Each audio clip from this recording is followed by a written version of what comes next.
dầm mơ năm mê không đăng tê lấy mặn mài mơ mà dầm mơ ban ngon dầm mơ ban ngonเมืองใต้เป็นเมืองคอนมีเสือเขาก้าอ่อนเขียวมานั้นจอมเนื้อตรงหน้าก็อ่อนเมาเศร้าเขาซ้อมหน้าซื้อโจห้องความทานเสียง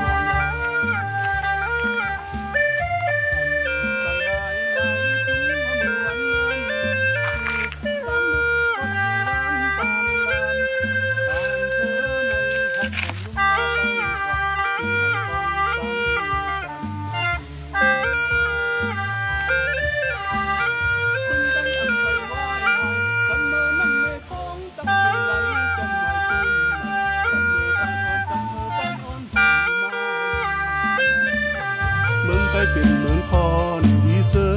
ทุ่งทิ้งก่อสร้างกุยคอข้าวย้ำเลือนเลี้ยงเสืออ่อนเมาเศร้าเขากะซ้อมมองเสียงกองใต้มวงถือมวงถือ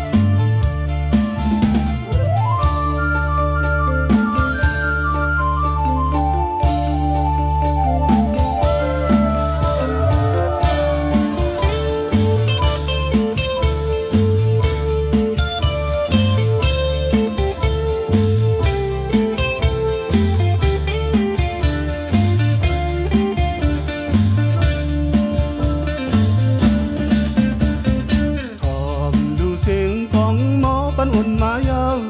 กิ่งน้ายาวเข้าเยาวเฮินโตลีสายลมทองนกหนูจนเสวินออกน้ำอ่อนไหลลงเนื้อสันลอยสู